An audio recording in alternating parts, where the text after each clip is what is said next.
لا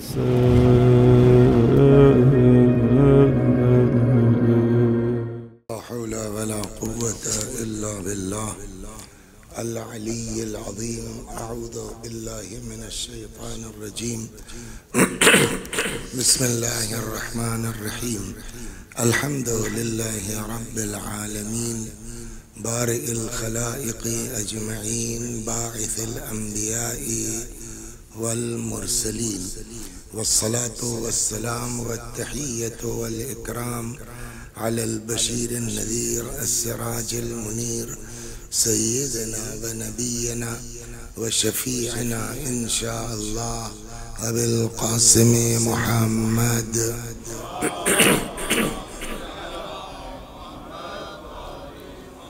اللهم صل عليه وعلى أهل بيته مظاهر جلالك وجمالك، واللعن على أعدائهم الشاكين فيهم المنحرفين عنهم أجمعين. أما بعد،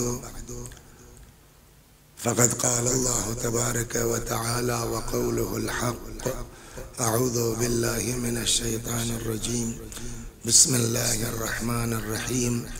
فمن كان يرجو لقاء ربه فليعمل عملا صالحا ولا يشرك بعبادة ربه أحدا.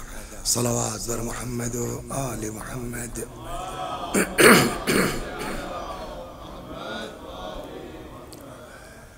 آیہ کریمہ جس کی تلاوت کی گئی ہے، حضرت حق جل وعلا کا ارشاد گرامی ہے کہ جس کو بھی یہ توقع ہے اور یہ امید ہے، یہ احساس ہے کہ ایک نہ ایک دن اس کی بارگاہ میں جانا ہے۔ اچھا، یہ ایک ایسی چیز ہے کہ جس میں کوئی مسلکی اختلاف نہیں ہے، کوئی مذہبی اختلاف نہیں ہے، سب کے یہاں یہ نظریہ ہے کہ ایک نہ ایک دن مرنا ہے۔ اور جتنے مذاہب ہیں، سارے مذاہب کا یہ کہنا ہے کہ مرنے کے بعد حساب و کتاب ہونا ہے۔ یہی قرآن بھی کہتا ہے کہ بھیا مرنا تو ہے، اور اگر مرنا ہے تو ایسا نہیں ہے کہ مر گئے اور بات ختم ہو گئی۔ جیسے جانور ہے، مر گیا بات ختم ہو گئی۔ ہمارا معاملہ الٹا ہے، مرنے سے بات ختم نہیں ہوتی، بلکہ مرنے سے ہی مین بات شروع ہوتی ہے کہ اب آ جائیے، کیا کیا کر کے آپ آئے ہیں۔ تو ایک اشارہ اس آیہ کریمہ میں یہ ہے کہ فَمَنْ كَانَ يَرْجُو لِقَاءَ رَبِّهِ، اگر تم کو یہ احساس ہے، یہ باور ہے کہ اللہ کے بارگاہ میں جانا ہے، تو فَلْيَعْمَلْ عَمَلًا صَالِحًا، تو تم کو چاہیے کہ عمل صالح ہو، نیک ہو، اچھا ہو، اور اسی کے ساتھ ساتھ وَلَا يُشْرِكْ بِعِبَادَةِ رَبِّهِ أَحَدًا، اور خبردار اللہ کی عبادت میں کسی کو شریک قرار نہ دو۔ تو اس آیہ کریمہ کے ذیل میں کل جس گفتگو کا آغاز ہوا کہ وہاں کتنے سے بحث نہیں ہے، عمل کیسا ہونا چاہیے، وہاں کوالٹی دیکھی جائے گی، کوانٹیٹی دیکھی نہیں جائے گی۔ اور پوری کربلا کو اگر آپ نچوڑ دیکھیں تو اس کا مقصد بھی یہی چلیے، تو اس کا مسئلہ یہی ہے نا۔ اب میں منہ قریب ہوگا تو وہ اچھا، صلوات بر محمد و آل محمد۔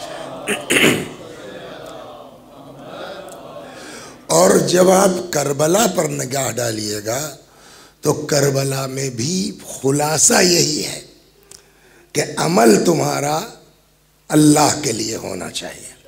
اور امام حسین سلام اللہ علیہ نے اپنی جو قربانی کا مقصد بیان کیا ہے اور اپنے نکلنے کا مقصد بیان کیا ہے، کیا تم لوگ نہیں دیکھ رہے ہو کہ لوگوں کو نیکیوں کا حکم نہیں دیا جا رہا ہے، برائیوں سے منع نہیں کیا جا رہا ہے؟ انی خرجت لطلب الاصلاح فی امت جدی، میں اس لیے نکلا ہوں تاکہ نانا کی امت میں اصلاح کر سکوں۔ یا دوسری جگہ بعض کہتے ہیں کہ شاید امام کا فرمان ہے کہ اگر دین محمد بغیر میرے قتل کے نہیں بچ سکتا، اس پر انشاءاللہ کل یا پرسوں گفتگو ہوگی، کہ اگر دین پیغمبر بغیر میرے قتل کے نہیں بچ سکتا تو فیا سیوف خذینی، تلواروں آؤ اور مجھے ٹکڑے ٹکڑے کر دو۔ تو جو کربلا کا مقصد اور حضرت سید الشہداء سلام اللہ علیہ کی قربانی کا مقصد بھی یہی ہے کہ ہم صحیح راہ پر آ جائیں، ہم اصلاح کے راستے پر آ جائیں۔ اور اسی وجہ سے چونکہ مقصد یہ ہے، لہٰذا اب آپ جب نبی کی حدیثیں دیکھیں گے، یہی وجہ ہے کہ حضرت نے فرمایا ان الحسین مصباح الہدیٰ والسفینۃ النجاہ، حسین ہدایت کا چراغ ہے اور نجات کی کشتی ہے۔ گویا پیغمبر نے یہ نسخہ دے دیا، اگر ہدایت چاہتے ہو تو در حسین پر آؤ، نجات چاہتے ہو تو در حسین پر آؤ۔ نہ بغیر حسین کے ہدایت مل سکتی ہے، نہ بغیر حسین کے نجات مل سکتی ہے۔ یا وہ مشہور حدیث حسین منی و انا من الحسین، حسین مجھ سے ہے اور میں حسین سے ہوں۔ بات یہیں ختم نہیں ہوئی، بلکہ اگلا فقرہ یہ ہے احب اللہ من احب حسین، اللہ اس سے محبت کرتا ہے جو حسین سے محبت کرتے ہیں۔ بعض بزرگوں نے کہا کہ ممکن ہے یہ جملہ خبریہ نہ ہو، اگر جملہ خبریہ ہے تو ترجمہ وہی ہوا جو میں نے عرض کیا، اللہ اس سے محبت کرتا ہے جو حسین سے۔ بعض کہتے ہیں ممکن ہے یہ جملہ خبریہ نہ ہو، یہ جملہ انشائیہ ہو، اور اگر انشائیہ ہے تو دعا کے معنی میں ہے، اور اگر دعا کے معنی میں ہے تب کیا ہوگا انداز؟ حسین منی وَأَنَا مِنَ الْحُسَيْنِ أَحَبَّ اللَّهُ مَنْ أَحَبَّ حُسَيْنَ، حسین مجھ سے ہے اور میں حسین سے ہوں، اللہ اس سے محبت کر۔ جو حسین سے محبت کرے، دنیا میں کسی کی دعا قبول ہو یا نہ ہو، کوئی کہہ سکتا ہے معاذ اللہ کہ رسول اللہ کی دعا قبول نہیں ہوگی، اور رسول اللہ کی دعا کیا ہے؟ خدا اس سے محبت کر جو حسین سے محبت کرے۔ گویا دوسرا نسخہ اللہ کے نبی نے دے دیا، اگر محبوب خدا بننا چاہتے ہو محب حسین بن جاؤ، معشوق خدا بننا چاہتے ہو عاشق حسین ہو جاؤ۔ اب یہاں سے سوال ہوگا کہ آخر اتنا زیادہ حسین کیوں ہے؟ صلوات بر محمد و آل محمد۔ اب یہاں سے یہ سوال ہوگا، دیکھیے شروع سے جب آپ چلیں گے، آج میں ایک پہلی مجلس میں، کل تو یوں ہی گزر گئی، آج پہلی مجلس میں تھوڑے بعض چھوٹے نکات آپ کی خدمت میں عرض کرنا چاہتا ہوں، اگر اللہ تبارک و تعالی توفیق عنایت فرمائے تو، کہ امام حسین کا اصل مقصد کیا تھا، اور اس پورے واقعے کو اگر خدا نے توفیق دی اور ہم سمجھا لے گئے۔ یہ کبھی ہوتا ہے نا کہ آدمی خود مطلب سمجھے ہوئے ہے بٹ ڈیلیور نہیں کر پا رہا ہے، بٹ وہ بیان نہیں کر پا رہا ہے، اسی لیے کل میں نے گزارش کی تھی، آج پھر دہرا دوں۔ تو اس کے لیے ایک ہی راستہ ہے کہ آپ بیٹھے بیٹھے دل ہی میں کہیے یا اللہ اس انسان کو مقصد حسینی بیان کرنے کی توفیق عطا فرما۔ آپ دعا کر دیں گے ہمارا کام ہو جائے گا۔ صلوات بر محمد و آل محمد۔ تو اب معاملہ یہاں سے شروع ہوتا ہے۔ رجب کا مہینہ تھا، امام حسین سلام اللہ علیہ، ظاہراً عشاء کے بعد کا وقت ہے، اب وہاں کے اعتبار سے میں گھڑی تو نہیں بتا سکتا 8 بجا تھا 9 بجا تھا، لیکن رات کا وقت تھا۔ حضرت سید الشہداء سلام اللہ علیہ مسجد میں ہے، اور وہی مسجد میں عبداللہ ابن زبیر کو تو جانتے ہی ہیں آپ، زبیر سگے پھوپھی کے بیٹے تھے امیر المومنین کے، رسول اللہ کے۔ اس زبیر کا بیٹا عبداللہ، مختار نامے میں دیکھا ہوگا بڑا بدماشیاں کی مکے میں، لیکن ہے تو بھائی خاندان کا رشتہ داری ہے، کزن ہے۔ عبداللہ ابن زبیر بھی موجود ہے، حضرت سید الشہداء سلام اللہ علیہ بھی تشریف فرمائے۔ ایک لڑکا آتا ہے، کوئی سپاہی وپاہی کی بات نہیں، لڑکا بھیجا گیا، آ کے مسجد میں وہ امام سے کہتا ہے کہ آپ کو بلایا ہے دربار میں، بس اتنی سی بات ہے۔ حضرت نے فرمایا کہ جاؤ ٹھیک ہے میں آتا ہوں، وہ چلا گیا۔ اب یہاں گفتگو شروع ہوئی، عبداللہ ابن زبیر نے امام کی طرف دیکھا، یہ اتنی رات کو خیریت؟ تو حضرت نے فرمایا کہ میرا خیال ہے، دیکھیے یہیں سے بات سمجھ میں آ جاتی ہے کہ امام حسین علیہ السلام کو سب پتا تھا، اس پر بات آئے گی کل، اتنی رات کو خیریت؟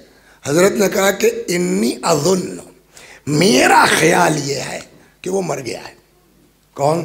حاکم شام، اور معاملہ کچھ بیعت کا ہے۔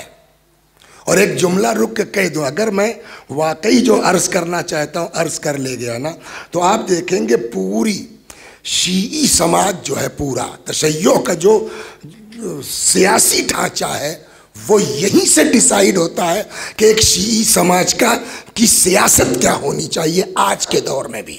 صلوات بر محمد وعلی، اس کو اگر ہم غور سے لے جائیں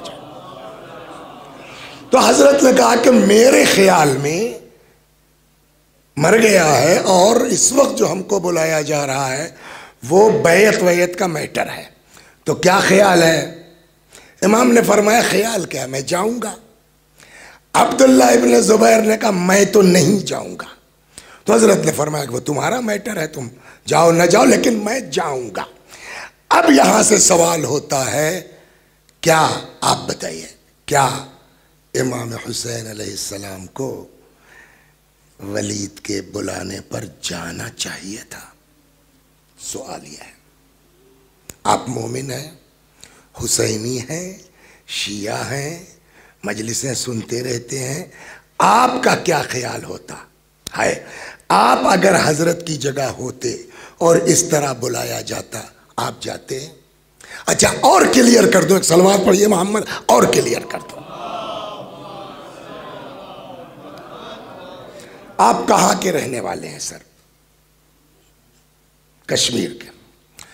قدیم زمانوں میں ہوتا یہ تھا کہ زمینداریاں ہوتی تھیں، یہ مثال ہے، زمینداریاں ہوتی تھیں، اب ایک جو ہے وہ زمیندار صاحب ہیں، ان کے 50 کام کرنے والے ہیں، اس میں ایک کوئی ایسا آدمی تھا کہ جس سے بڑا لگاؤ ہو گیا، محبت ہو گئی۔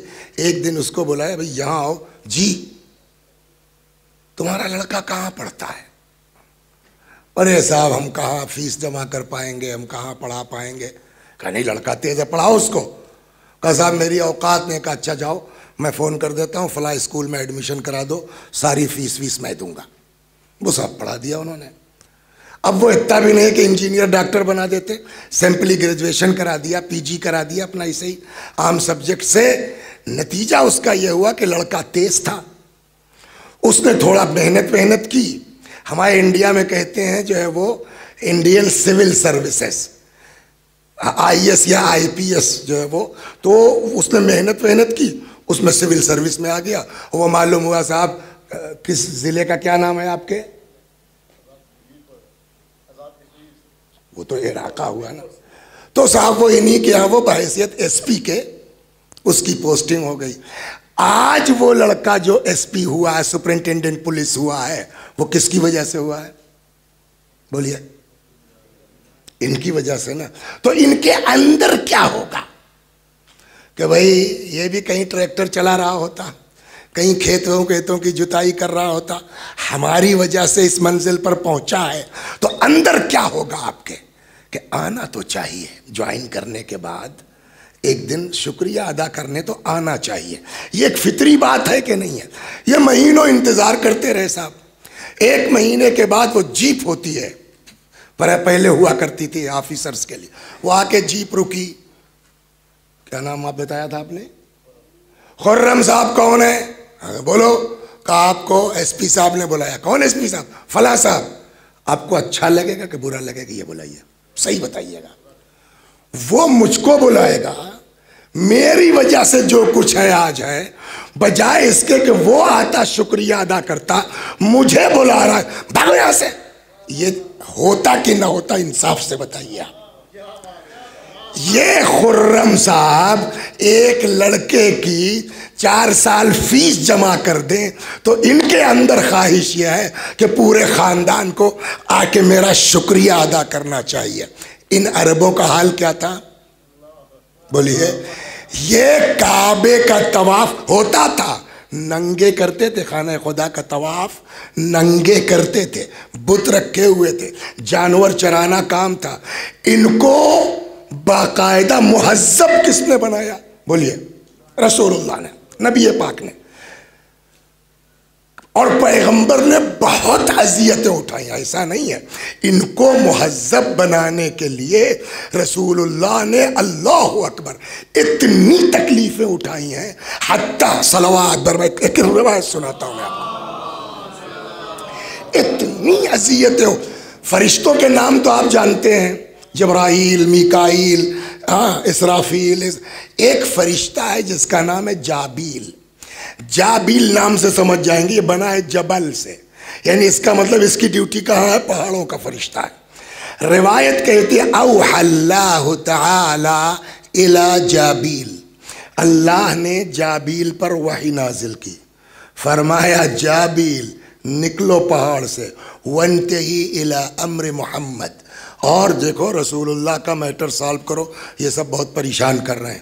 جابیل آ گئے، آنے کے بعد جابیل کہتے ہیں انی امرت لک بالطاعہ، حضور آپ کی اطاعت کا حکم ہے ہم کو، آپ مطلب جو کہیے گا ہو جائے گا، اور خود پیشکش بھی کی، آپ کہہ دیجئے یا رسول اللہ تو ان اطبق الجبال علی رؤوسہم، یہ پہاڑ اٹھا کے ان کے منہ پہ پھینک دوں گا، یعنی سب مر کے ختم ہو جائیں گے۔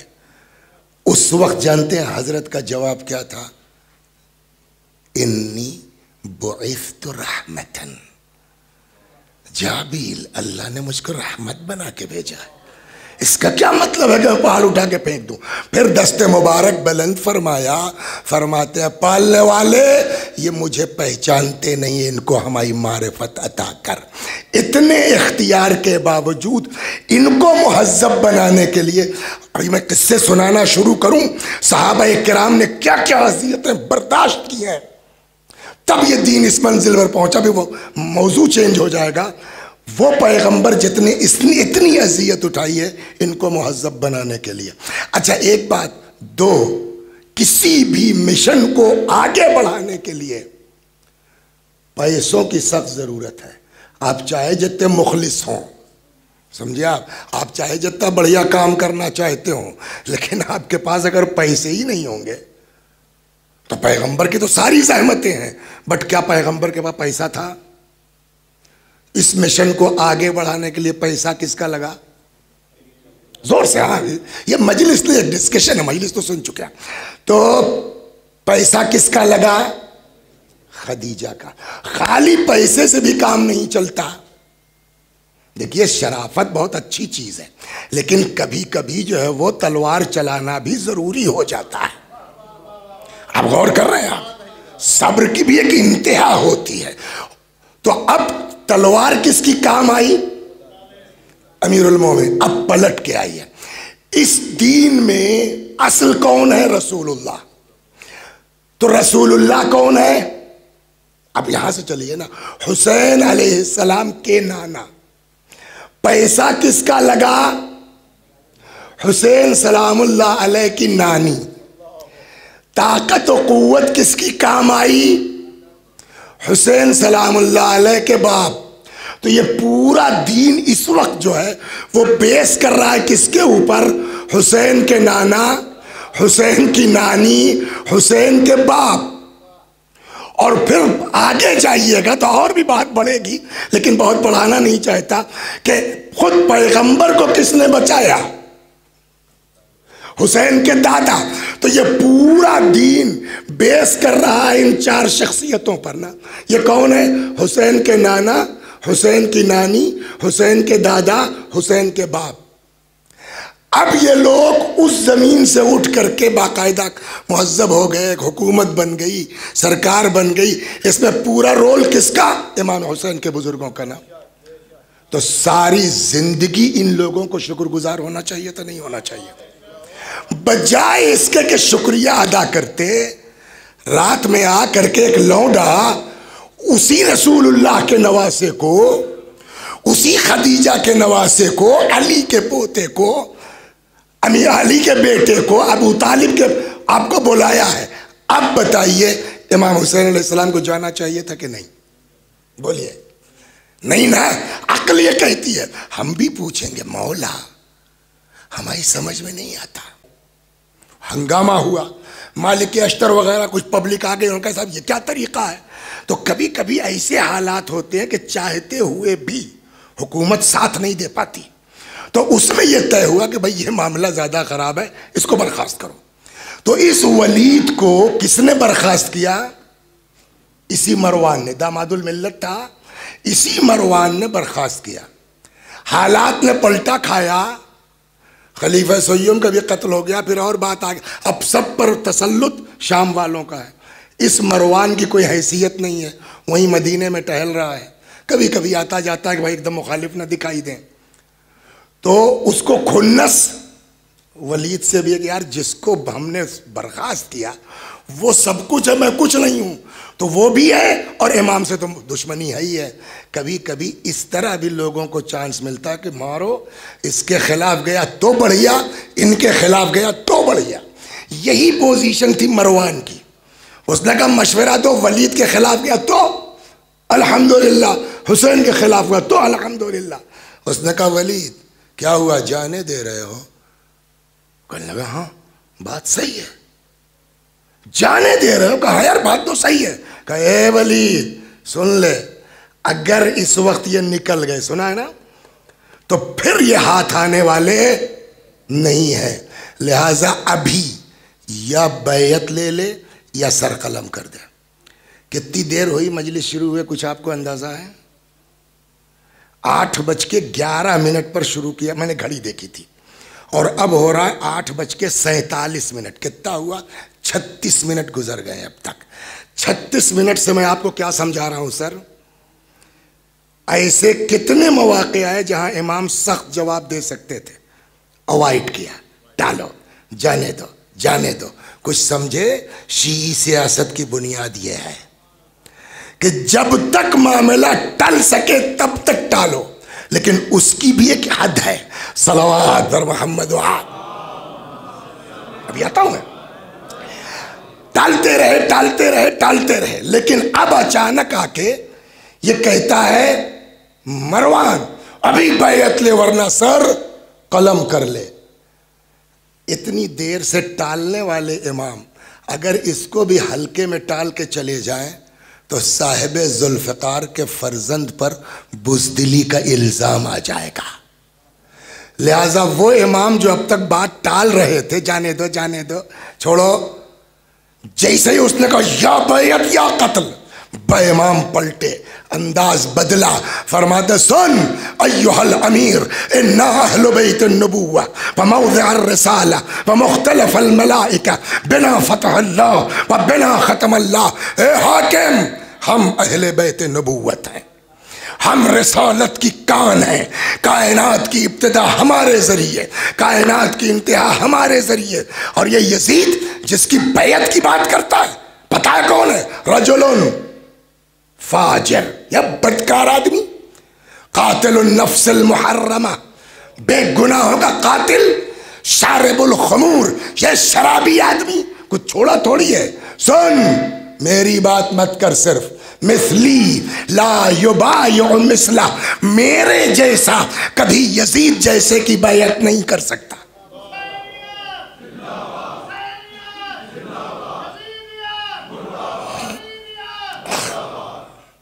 تو آپ دیکھ رہے ہیں کہ پھر کیا اتنی دیر سے ٹالتے ٹالتے ٹالتے امام اب صاف کہہ دیا نا.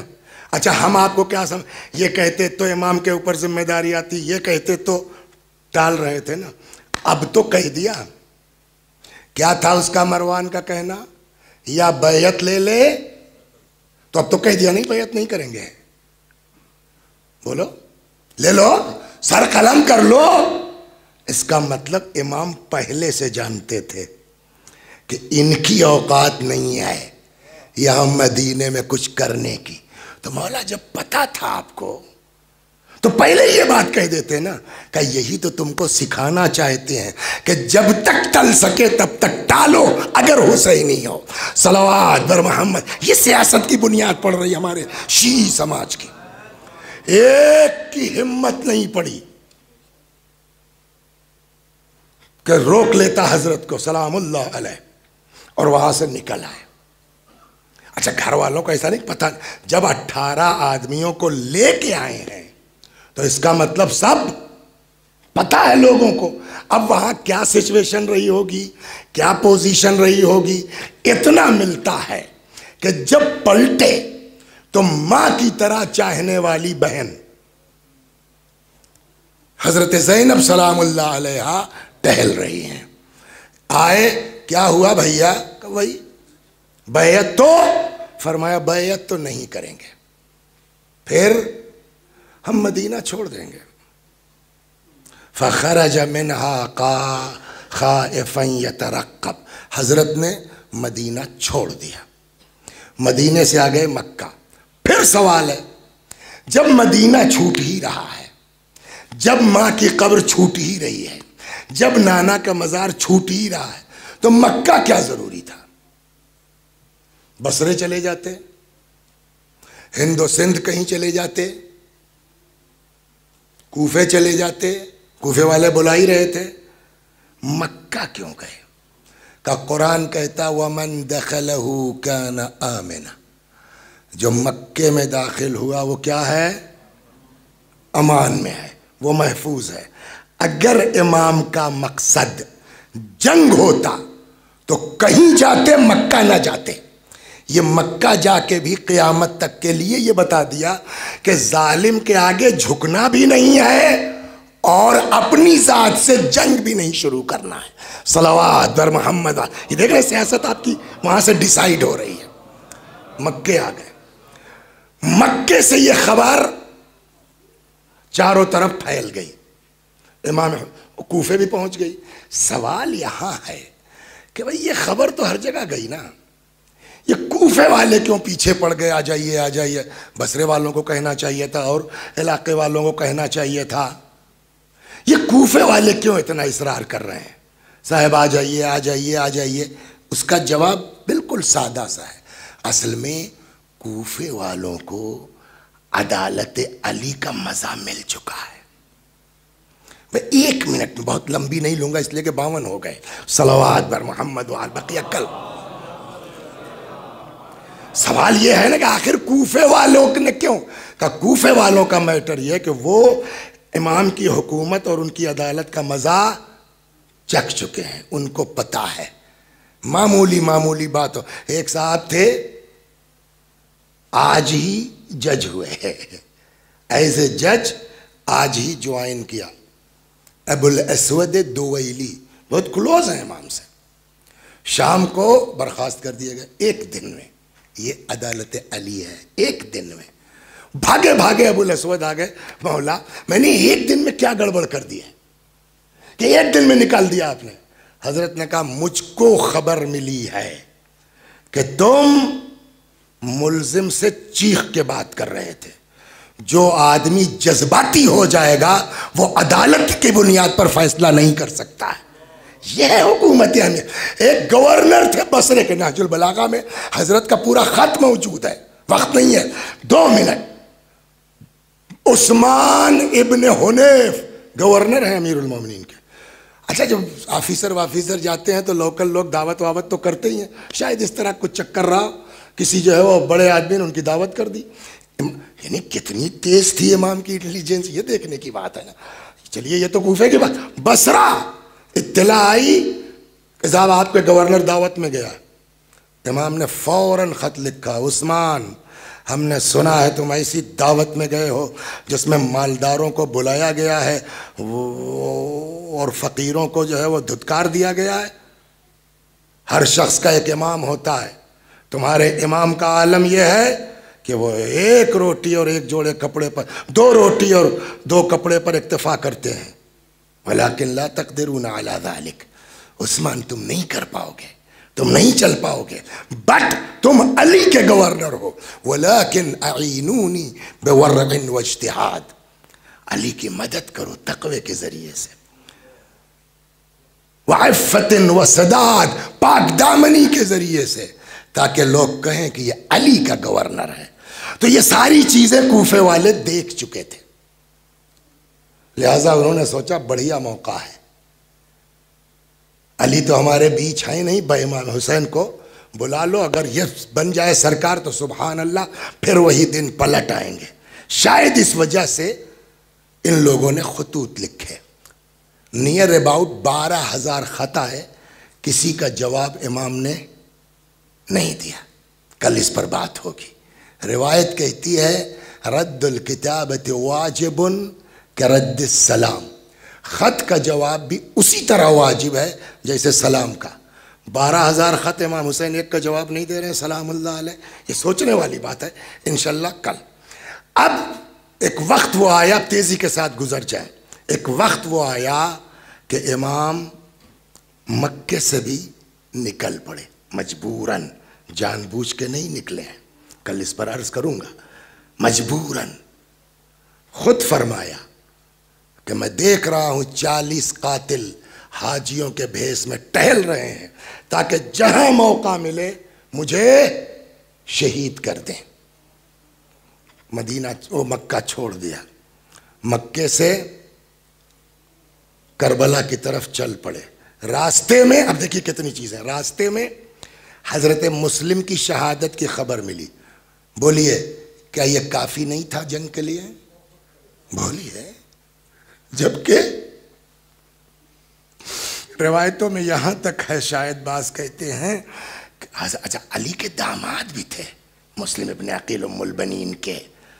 بھیا دیکھنا چاہتے، اور جو انگلیوں کے درمیان دیکھا تو مسلم کے پیر میں رسی بندھی ہوئی ہے، کوفے کی گلیوں میں کھینچا جا رہا ہے. کیا یہ کافی نہیں تھا کہ وہیں سے گھوم جاتے کوفے کی طرف اور ان کا سب کا قلع قما کر دیتے؟ عباس موجود تھے، چاہیے تھا نہیں چاہیے، لیکن اس کو بھی امام ٹال گئے. کربلا پہنچ گئے، 2 محرم کو کربلا پہنچے. پہلا کام کیا کیا حضرت نے؟ کربلا کی زمین خرید لی. یہ قابل غور ہے، یہاں بھی بحث ہوگی. زمین خرید لی. اب ظاہر ہے اپنی ملکیت، ہم چاہے جہاں خیمے لگائیں، تو پانی لانے میں زیادہ زحمت نہ ہو تو دریا کے کنارے لگ گیا. 4 محرم کو یہ سب آتے ہیں، کہتے ہیں یہاں سے ہٹائیے. پھر یہ جگہ تھی جہاں سے جنگ سٹارٹ ہو سکتی ہے. بھئی تم کون ہو؟ میری پراپرٹی ہے نا، امام حسین سلام اللہ علیہ خرید کے وہاں رکے ہیں نا.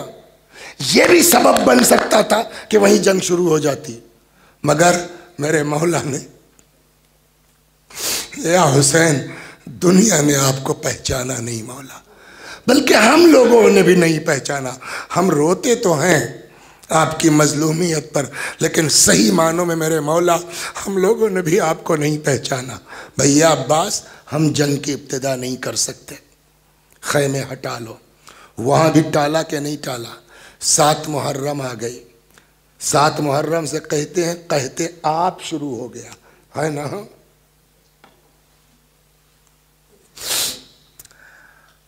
یہاں تک کہ 9 محرم آ گئی، اور ابھی تک دیکھیے پورے مجلس ختم ہونے کے قریب ہے.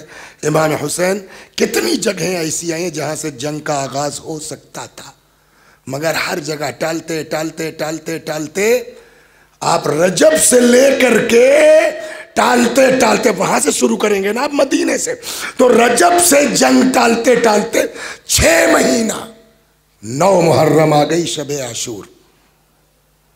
اچانک شور بلند ہوا. امام نے کہا کہ کیا بات ہے؟ دیکھو حضرت کیا بات ہے؟ کہا صاحب بہت ہو گیا، یا جنگ یا بیعت. کہا یہیں رکو، آگے نہیں جا سکتے، میں پوچھ کے آتا.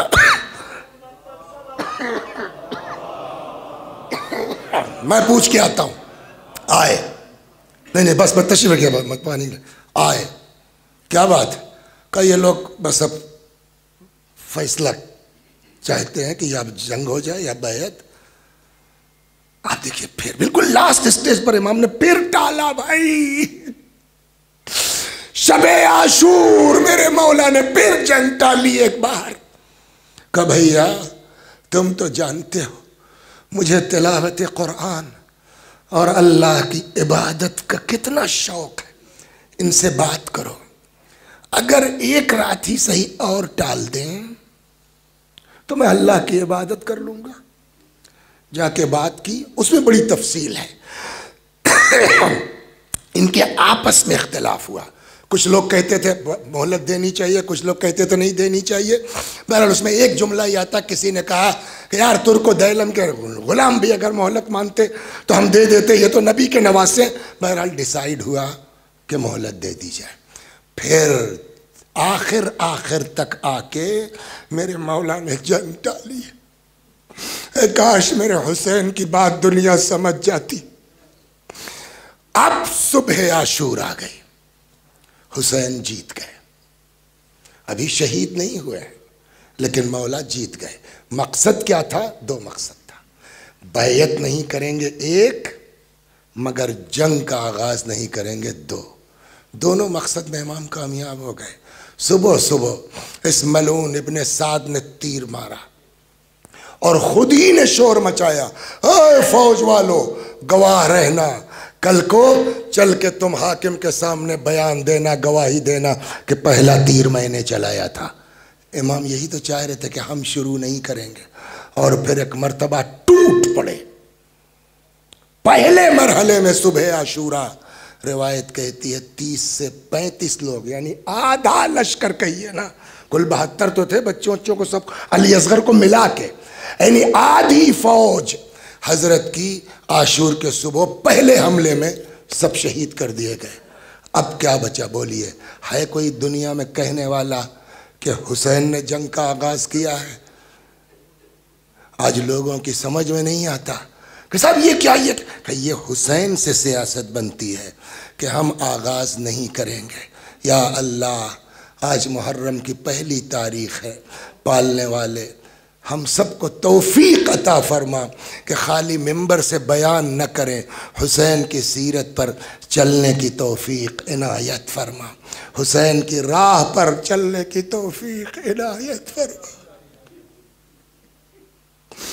وَسَيَعْلَمُ الَّذِينَ ظَلَمُوا أَيَّ مُنْقَلَبٍ يَنْقَلِبُونَ اِنَّا لِلَّهِ وَإِنَّا إِلَيْهِ رَاجِعُونَ. خدا ہماری اس عزا کو قبول فرما، مزید عزائے اہل بیت کی توفیق کرامت فرما. جب تک زندہ ہیں در اہل بیت سے وابستہ رکھ، مرنے کے بعد جوار معصومین میں جگہ کرامت فرما. خدا ہمارے گناہوں کو بخش دے، ہمارے ماں باپ کے گناہوں کو بخش دے. جو لوگ جس طرح جہاں امام کی عزاداری کے لیے کوشاں ہیں، پالنے والے سب کی کوششوں کو قبول فرما. یہاں اس عشرہ مجلس میں کوئی فرش بچھا رہا ہے، پھر شام کو مجلس کے بعد ہٹا رہے ہیں لوگ، یہ بچے ہمارے محنت کرتے ہیں، یا اللہ ان سب کی کوششوں کو قبول فرما. وآخر دعوانا ان الحمد للہ رب العالمین.